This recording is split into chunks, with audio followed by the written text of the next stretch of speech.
જૂનાગઢ જિલ્લાના કેશોદ શહેર તાલુકામાં ચોમાસામાં સરેરાશ 70 ઇંચ જેટલો વરસાદ પડ્યો છે અને ઠેર ઠેર પાણી ભરાઈ જવાથી રોડ રસ્તાઓની હાલત બિસ્માર બની ગયેલ છે। કેશોદ શહેર મધ્યથી પસાર થતા national highway road, state highway road અને માર્ગ તથા મકાન સ્ટેટ પંચાયતના તમામ રોડ રસ્તાઓ સ્થાનિક નગરપાલિકા દ્વારા સંભાળવામાં આવ્યા છે। ત્યારે વરસાદી વિરામ લેતા ભારે વરસાદના કારણે ડેમેજ થયેલા રસ્તાઓ સત્વરે રિપેર અને પીચ વર્ક કરવાની પ્રાથમિક જરૂરિયાત છે।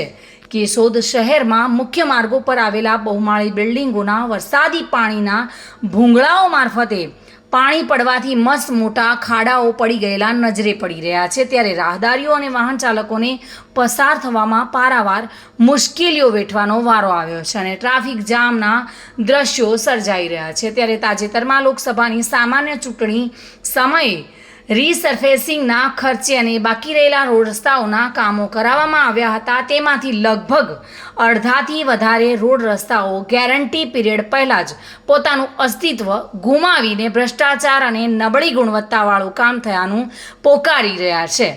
કેશોદ શહેરમાં જૂના રોડ રસ્તાઓ ખોદીને મેટલિંગ કરી રોડ રસ્તાઓ બનાવવાને બદલે ખોદકામ કર્યા વગર રોડ રસ્તાઓ બનાવવામાં આવતા પાણી ભરાઈ જવાથી રહીશો દ્વારા રોડ તોડીને પાણીના નિકાલ કરવામાં આવ્યા છે। તો અમુક વિસ્તારમાં ધોવાઈ ગયેલા રસ્તાઓ જે જોવા મળી રહ્યા છે। મેઘરાજાએ 2 દિવસથી વિરામ લીધો છે, ત્યારે સત્તાધીશોને સદબુદ્ધિ સૂજે અને લોકોની સુખાકારી સુવિધાઓ ઉપલબ્ધ કરવા માટે ખાડાઓમાં રહેલા રસ્તાઓ સત્વરે રિપેર કરી પેચ વર્ક કરવાની શરૂઆત કરે તેવી માંગ ઉઠવા પામી છે।